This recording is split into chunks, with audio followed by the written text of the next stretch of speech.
The most requested plant so far, and honestly, it doesn't really need an extra breakdown besides the fact that there are some zombies who might put up a challenge. But before we begin, let me lay down the rules for you. Only Spikeweed, no power-ups or Zen Garden, skip all levels that force the use of another plant, pre-placed plants are fine, and lastly, coins earned throughout the challenge can be used to buy plant food, but no replaying levels to farm coins. Oh, and about 7.5% of people who watch my videos are actually subscribed, so if you end up enjoying the video, consider subscribing. It's free and you can always unsubscribe. Okay, let's begin. Day 1 starts, and I chose to plant a column of Spikeweed in that second column from the front. And with all the zombies being very low health, the Spikeweed were able to take care of them all without a problem, beating day 1. Day 3 has pre-planted sunflowers and a cabbage pult, so I quickly shovel all 3 of them, and then go to plant my Spikeweeds up front, but then I realized that there's gravestones blocking the lanes, so they completely mess up my symmetry. But even with these random placements, we're able to take down day 3. Day 7 also has a lot of gravestones, but we quickly try to plant a column of Spikeweeds in the very front lane to take care of all the zombies that were coming in. But then another problem arose, the sandstorm zombies that sometimes get past that column of Spikeweeds, so I have to plant more in the back to take care of them. But of course, as a Spikeweed only costs 25 sun and has a pretty fast recharge, planting a second column wasn't too difficult, allowing us to beat day 7. Day 8 introduces the explorer zombies, but they can't really hit the Spikeweeds, so they're really easy to beat, making the rest of this level very simple. So as it plays in the background, I'll quickly go over the stats of the max level Spikeweed. Its sun cost goes from 100 sun to 25 sun. Its recharge goes from 5 seconds to 3 seconds. Its health goes up 3 times from 300 to 900. Its damage at max level is 40, but there's also the pierce buff from the mastery levels, which triples the damage, making it technically 120. And lastly, with the mastery level comes a 20% chance to boost whenever the Spikeweed is placed down. And that was all of day 8. Day 9 was also riddled with gravestones, which led to pretty rambunctious placements, but that didn't stop the Spikeweed from destroying the zombies. Day 10 was similarly beat. Day 12 brought in a coffin zombie in the top lane, and you can see how powerful the Spikeweed is because it just completely destroys the coffin zombie by itself, allowing us to beat day 12. Day 13, there was mold colonies in the very back that we couldn't plant on, but as we've been placing all the Spikeweed very up front, this wasn't very big of a problem. So I planted a full column of Spikeweed in the very front, and then I was plant fooding them to get rid of the gravestones in that second column so I could plant another full column right behind. And with the help of these 2 columns, day 13 was very easily beat. Day 14 brought in 2 flags and another coffin zombie in the middle lane, but even this was pointless in front of Spikeweed. Day 15 had 3 flags, and we had to protect these 3 sunflowers in the back. And normally I'd say that the sunflowers are helpful because they provide us with sun, but the Spikeweed itself is actually so cheap that we don't need any extra sun, and just the one dropping from the sky is enough to completely maintain my placement of Spikeweeds, which allowed us to beat day 15. Day 16 went back down to 2 flags and no special challenges, and with a pretty unimpressive range of zombies in the final wave, day 16 was easily beat. Day 17 went down to 1 flag, but this time we could only place 14 plants in total. But as normally, we've only been placing 2 columns of Spikeweed, which always ends up being 10 plants. This challenge was actually pretty meaningless, so we beat day 17. Next, I prepped defenses.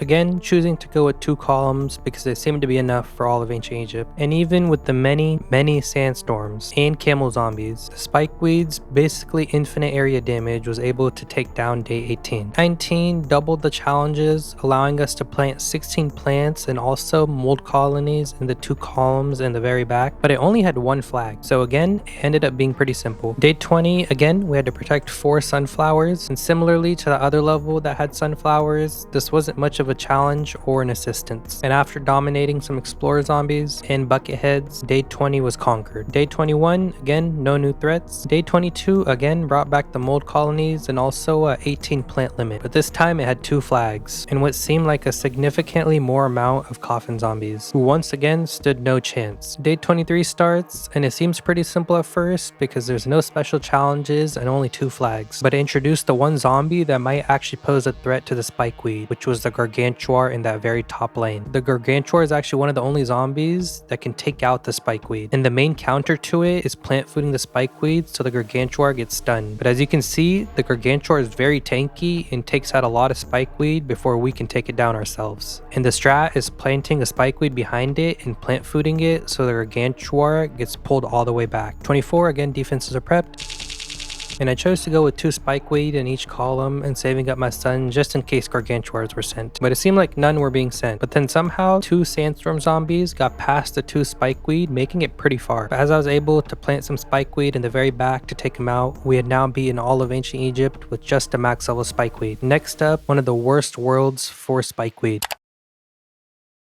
Day 1 starts of Pirate Seas, and it was going very swimmingly, as one column of Spikeweed was able to defeat the entirety of Day 1. And then very similarly to the Potato Mine run, came in the one problem that Spikeweed has, and that's any flying zombie. This is a problem because Spikeweed literally has no offensive options to hit these guys. Even plant fooding doesn't do anything. And so anytime a level has more than 2 flyers in one lane coming at very sporadic times, we end up losing every single time. But I still want to see how much of PvZ2 Spikeweed can beat. So I'll be skipping over all of these flyer levels and mention at the end how many of them we actually lose to. Day 3 is a nice level without double flyers, so I get down a column of Spikeweed and it's able to annihilate all the zombies of this level. Day 4 similarly doesn't have double flyers, but it has 2 flags and the lane that has the water is shifted to the very top. And this Buckethead in the middle lane almost makes it past the one Spikeweed, but just at the end the Spikeweed is able to take it out. And that seems to be the case for all the Bucketheads until we get on to the later worlds. And then we jump straight to day 9, and this time 2 flags, but this time there's 3 lanes that are missing tiles. Thankfully those 3 lanes were only sending in the swinging pirates instead of the seagulls, so day 9 was beat. And then we jump even more levels straight to day 15, where we have to protect these flowers in the back from being trampled on. And at first I'd only planted a column of Spikeweeds in the very front, but then an imp cannon came in, and I knew this could be bad later on when the imp cannon explodes because the Spikeweed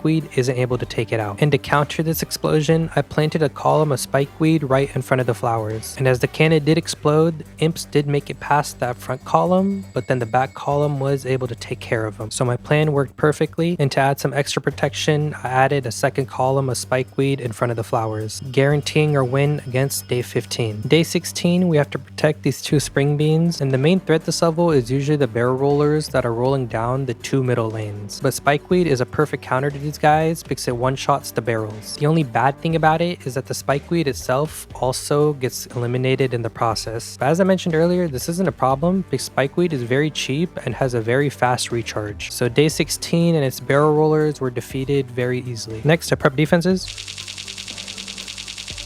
And if somehow you're struggling on this level in your normal playthrough, the only Spikeweed spam is the most straightforward and simple strategy to beat this level with. It's literally impossible to lose because the zombies can't hit the Spikeweed and just die over time. And this is actually the strategy I used in my Plants vs Zombies Reflourish livestream. And if you're interested in watching me 100% Reflourish live, I'll be live again today and tomorrow. But that's only if you're watching this on release day. If you're not, I'm usually going to be live Saturday and Sunday, 8 p.m. Pacific time. But if you're not interested in live streams and still want to see me 100% reflourish, don't worry, I'll still be making a video out of it. But you might just have to wait a month or 2 to see it. And this actually ends up being the last level that we play of the Pirate Seas because the rest all have seagulls that instantly make us lose. But thankfully the next world doesn't have any flyers, and it's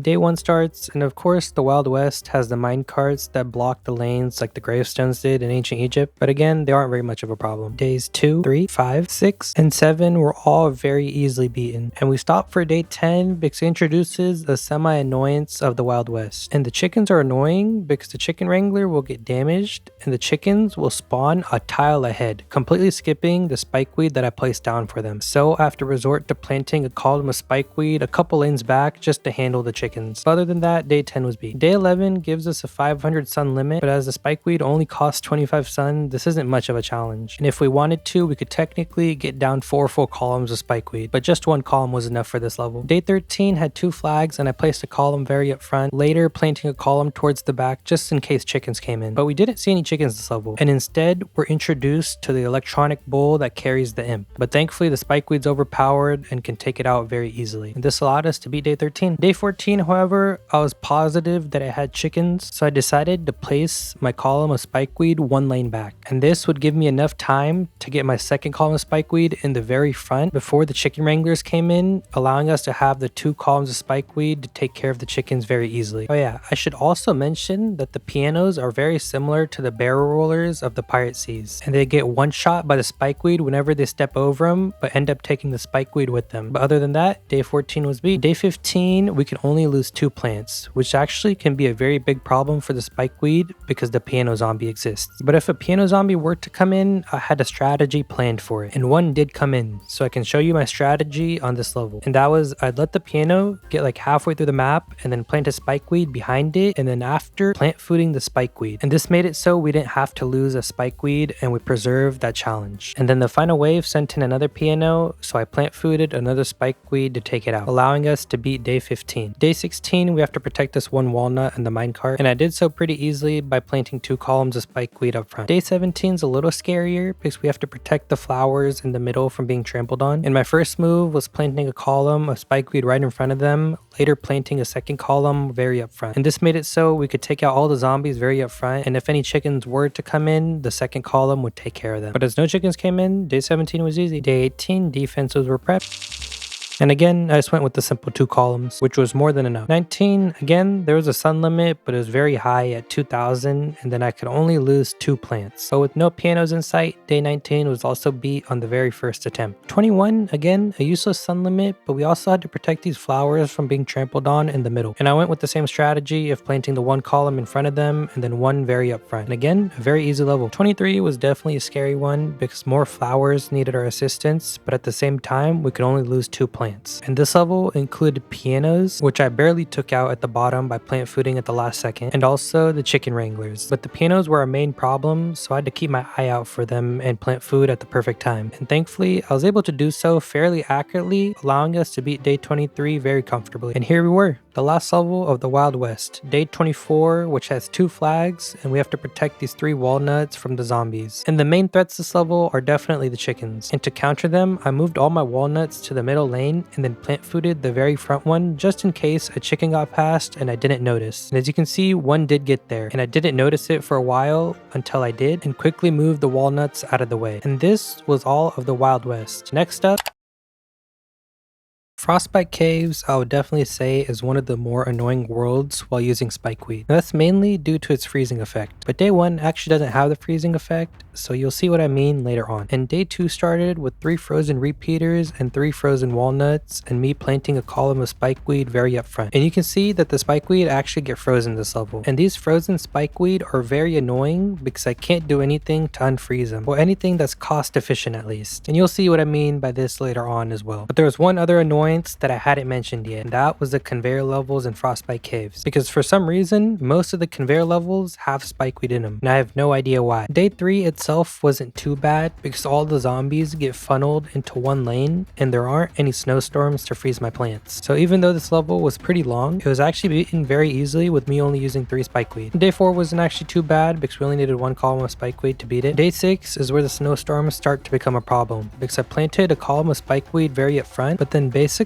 all of them got frozen, so I was forced to plant a second column right in front of them, but then those got frozen as well, so I had to plant even more behind them. And you can see in this middle lane that the only way I can unfreeze the Spikeweed is by plant fooding the other Spikeweed, so I have to be pretty situationally aware of when to use my plant food. Day 7 did have some snowstorms, but it was pretty lenient, so day 7 was easily beat. Day 9 had 3 flags and introduced another very annoying zombie, the dodo zombie, who's kind of like a semi-flyer because it flies for a certain amount of time but then drops down, giving us a chance to actually beat it. But they can become very annoying if my Spikeweed are mistimed. But thankfully, we're able to beat all the dodo of this level pretty easily. Day 11 is definitely an annoying one because at first it seems like all the zombies are going to get funneled into that bottom lane, but then the game sends in dodos, completely changing the way you have to play this level. And then there's also the snowstorms to take into account. And by the time I was reaching the final wave, most of my Spikeweed on the map had been frozen. And it was getting pretty crazy because my top middle lane mower and my middle lane mower had already been taken. But thankfully, the Spikeweed were battling through, and with the help of a couple plant food at the end, I was able to beat all the zombies, taking down day day 11. Day 12, I prepped some defenses, but I didn't over prep just in case there are snowstorms. And of course there were, so I had to plant more spikeweed in the back. I did end up losing a mower to one of the dodos, but the rest of the zombies weren't too bad, and day 12 was beat. Day 13 has 4 flags and flowers that we have to protect from being trampled on in the very back. And also, I know that this level sends the gargantuar of the frostbite caves. And to counter that, my first move was planting a column of spikeweed right in front of the flowers, and then adding more spikeweed in the front to deal the damage. And by the time the gargantuar came in, I was pretty well prepped with 5 plant food in my inventory. And as I was getting halfway through the map, I planted a spikeweed and it actually just plant fooded on its own, taking out the gargantuar, leaving one more zombie, allowing us to beat day 13 on our first attempt. Day 15, we have to protect 2 pepper pole with 4 flags, and they can actually be helpful this level because they thaw out the spikeweed if frozen. But on the first attempt, the dodos this level posed a very different threat than normal, because yes, they can fly and that's annoying, but this top middle dodo was blocking my vision and I didn't realize the zombie was eating my pepper pole, and it actually ended up taking it down, making me lose. On the second attempt though, I was a little more careful and we're able to beat day 15 pretty easily. But here was probably the most annoying level of the entire challenge, mainly due to the fact that the spikeweed again comes into the conveyor. But for some reason, the rate was very atrocious, giving me only 1 spikeweed on this first attempt, allowing the zombies to take me down. On the second attempt, I was even smarter with my placement, placing the spikeweed right under the redirection blocks. And it seemed to be going pretty well, up until the snowstorms started freezing my spikeweed. But even then, we're still being given enough spikeweed to take the zombies down. But then another problem occurred. A dodo zombie in the very top lane where I didn't have any spikeweed planted, and it was able to reach all the way to the end. And I'm not gonna lie, it wasn't just this attempt, because I tried again and again many times and it just couldn't seem to beat this level. So this is the level that I would say is the first real loss. But I'm gonna keep going. Day 17 introduced another annoying zombie, and that was the caveman ice pushers, because if they're able to push the imps onto the spikeweed gets instantly destroyed. So the only way to beat these guys is to wait for them to come in and then plant a spikeweed under the caveman. But this is a problem because it still leaves the frozen imps on the playing field, which allows the future caveman to come in and push them even farther, like this one in the bottom lane for example, who ended up pushing 6 imps. But thankfully that was all, and I was able to beat day 17 without losing. Day 19 also got very hectic with all the frozen imps and frozen plants, and then we lost a lawnmower in the bottom middle lane with another zombie approaching in the same lane, making me almost lose. But then I plant fooded a spikeweed that was in that same lane in the very front, thankfully saving me. And with that, day 19 was also beat. Day 20 wasn't too difficult, but it had a pretty interesting thing happen, and that was this bottom lane got completely covered with frozen imps. But this only happened during the final wave, and as they were basically the last zombies left, I launched the lawnmower to take them out, beating day 20. Day 22 is pretty interesting because it has the weasel hoarders, who you'd think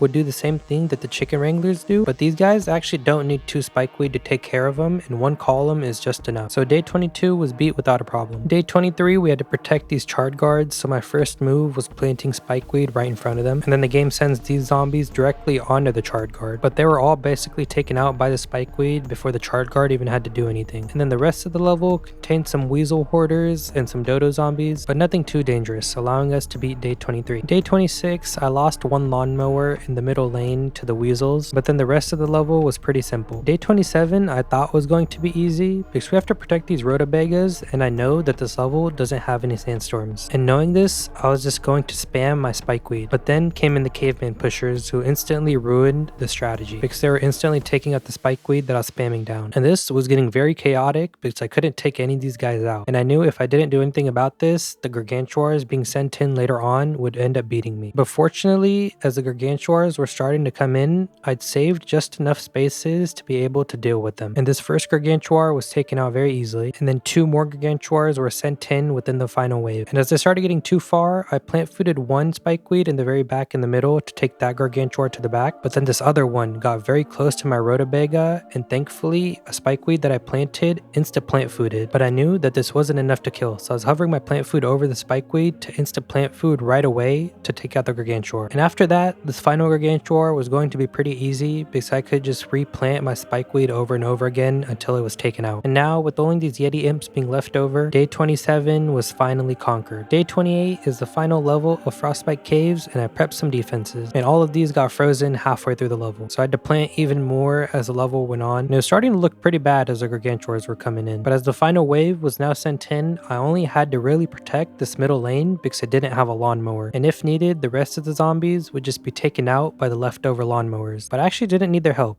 So that was most of Frostbite Caves beaten with just a max level Spikeweed.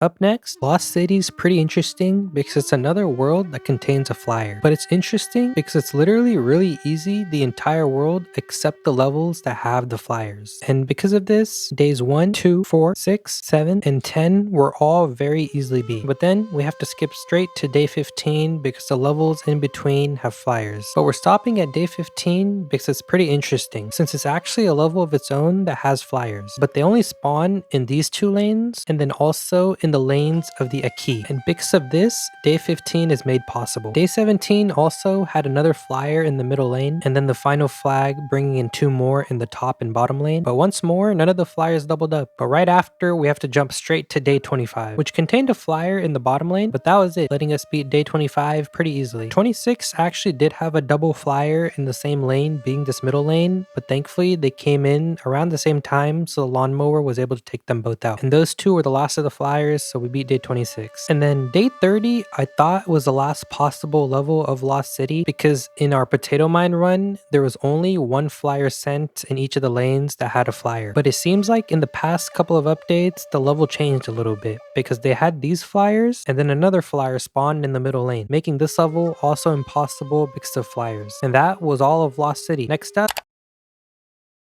and on the topic of flyers being annoying, Far Future has it the worst with the jetpack zombies. There's actually only 4 beatable levels in all of Far Future, and these were day 2, 5, 20, and lastly day 23. And that was all the possible levels of the Far Future. Up next, Dark Ages, of course, I always try to get as far as I can without the need of a gold bloom, and it's actually a little more difficult than usual to pull this off with Spikeweed because we have to utilize our plant foods on the correct sun graves, and in doing this, we're able to beat night 1 and night 2 without the use of a gold bloom, but then night 3 has no sun graves, so we actually have to start using the gold bloom. And after this, night 3, 5, 6, 7, 9, 11, 12, and 15 were all very easy to beat, but then night 16 actually gets a little bit more difficult, and that's due to the introduction of the king zombie pairing up with the wizard. And this is a problem because the knights are pretty tanky and the wizards are just annoying because they sheepify my Spikeweed. So I ended up losing this top middle lawnmower and then almost this middle one, but then I plant fooded right in time, and I was thankfully able to beat night 16. Night 17 isn't too bad even though it has the potions alongside tanky zombies, and that was due to the reason that there weren't too many wizards being sent. But this only applied for the mid game because the final wave sent in a full column of wizards alongside a gargantuar, but thankfully I had a lot of plant food saved up, so I was able to take down most of these, allowing me to beat night 17. Night 19 we have to protect these 3 magnet shrooms, and it was actually more difficult than I first thought it was going to be, and this was due to the reason that the Spikeweed isn't very good at destroying gravestones. And amidst the chaos, I didn't realize that the top lane cone head got its cone taken off, but then the knight gave it a knight helmet, and then this knight was able to take out my magnet shroom, taking me down on my first attempt. On the second attempt, I paid very close attention to the knights and made sure to use a plant food if they were getting too close. But then another problem occurred. My Spikeweed in the top lane got sheepified, and then a knight was getting very close alongside a wizard. But then I quickly realized that I had a Spikeweed behind them, so I plant fooded it and pulled them towards it. And this inevitably saved me on my second attempt. And now, with the only zombies being left in these 2 lanes with the lawnmower still intact, we had technically beaten all of Dark Ages with only a max level Spikeweed. And up next,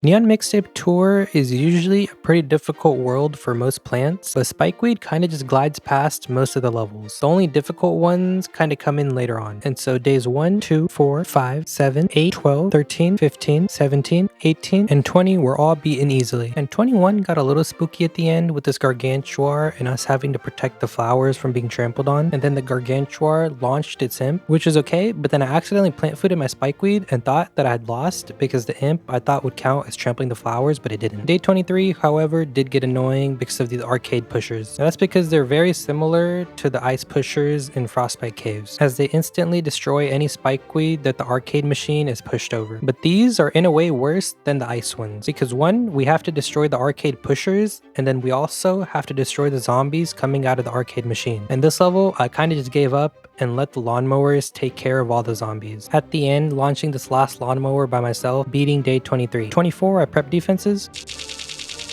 and I decided to go with the simple 3 columns, but these were instantly destroyed by all the arcade machines, so I had to start placing more behind them. And it was getting pretty hectic towards the end, so I was having to plant spikeweeds and then plant food them to bring the zombies back. And in doing so, I was able to beat day 24 without the help of a lawnmower. Day 25 was also pretty bad with all the arcade machines, but I only had 1 flag, so it actually ended up being pretty easy. Day 26 was definitely a scary one, as I first allowed all the mohawks to push my spore shrooms back to of course give me more leverage against the zombies, and it's the top middle lane and bottom middle lane that we're worried about because those bring in microphone whippers behind the arcade machines. And the one in the bottom lane was easily taken care of, and thankfully the top one got kicked right into my spikeweed by the dancer. And now all that was left was this gargantuar in the middle lane, who with the help of a couple spikeweed was easily beaten. Day 28 was also overwhelming us with a lot of arcade machines alongside some other zombies, but in the end was defeated. 29 was the same, and now we'd reached the final level of the Neon Mixtape Tour, which had 3 flags, and we could only have 15 spikeweed on the screen at once. And this level was a combination of gargantuars and arcade machine pushers, but of course we made use of planting spikeweed as soon as they got too far, and using this we actually beat day 30 very easily. And that was all of the Neon Mixtape Tour beat with max level spikeweed. Next up, and even though the Jurassic Marsh is the 9th world of the game and is supposed to be pretty difficult because of the dinosaurs, I would be lying if I said I had any trouble with it. The only real main threat was the T-Rex, who would speed boost all the zombies, and normally the T-Rex is countered by placing a plant right in front of the zombie that blocks the zombie. But of course, in the Spikeweed's case, it can't block the zombies as they step right over it. But even the levels with T-Rex were beat because we could just place around 4 to 5 Spikeweed in a lane that were able to destroy any zombie that was speed boosted. And that was all of Jurassic Marsh beat with just a max level spikeweed. Next up,